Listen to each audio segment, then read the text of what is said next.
Bonsoir à tous et bienvenue dans cette nouvelle vidéo, ou bonjour pour ceux qui me regarderont le matin.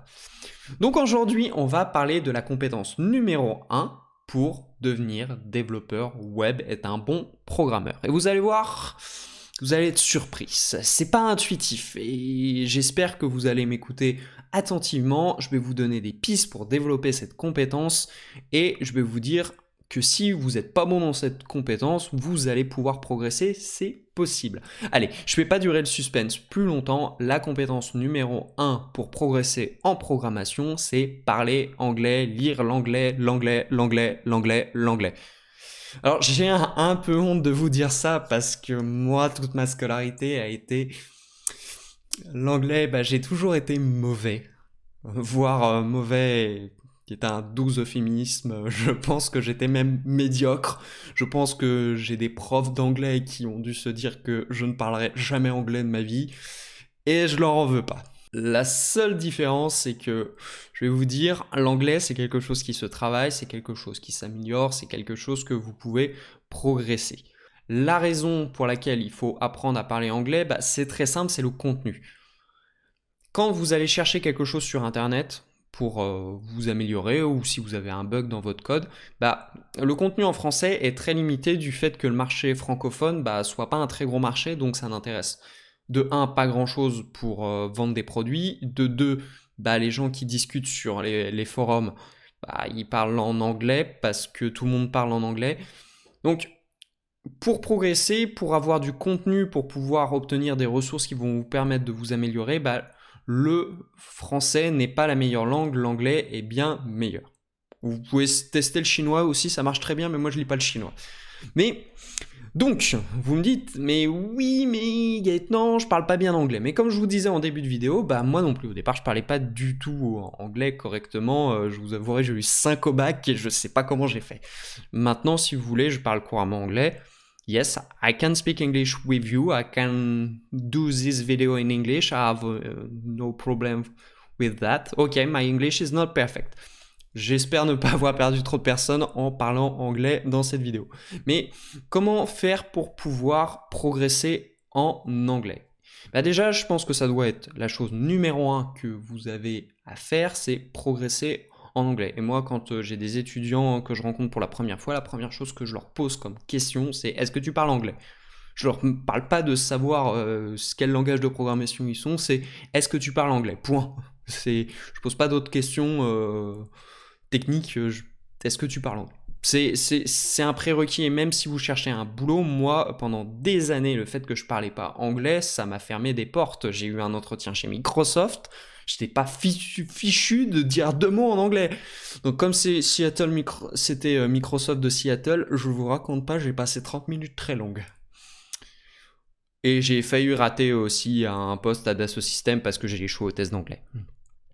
Et donc, comment on fait pour passer de quelqu'un qui ne parle pas anglais à quelqu'un qui parle correctement anglais sans être un génie, hein. Je vous avouerai que moi j'écris pas très bien l'anglais, je le lis très bien et je le parle relativement bien avec un accent qui est pas trop pourri.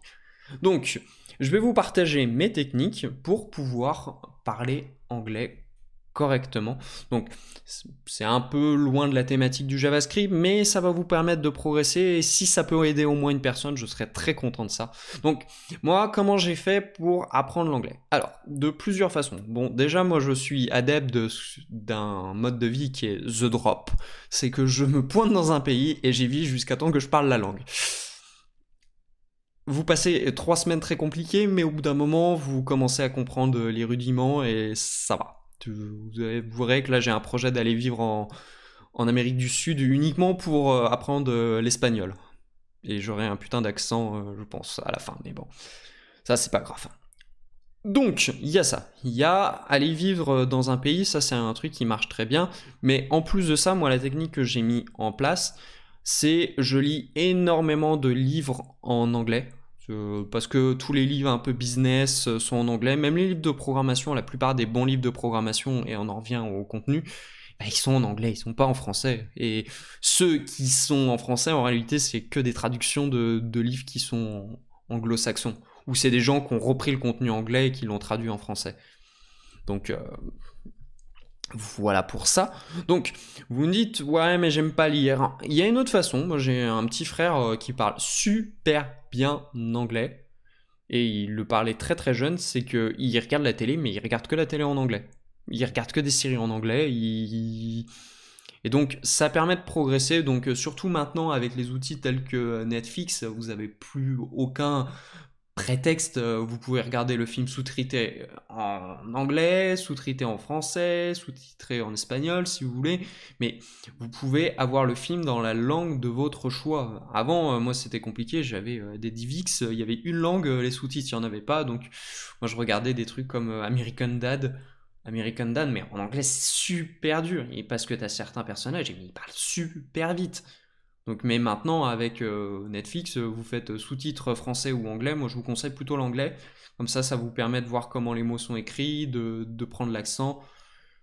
Et c'est vraiment pas mal. Donc ensuite, moi, un truc que j'ai testé aussi pour progresser en anglais, c'est de faire des applications type Duolingo, ce genre de truc.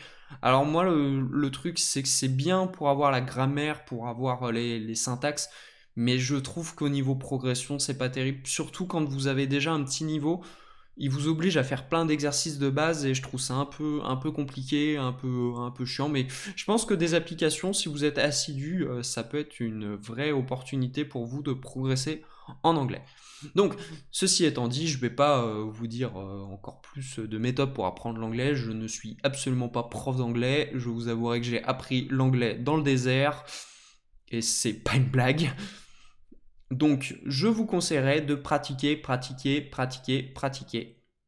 Et sur ce, on se retrouve pour un prochain épisode. Allez, ciao!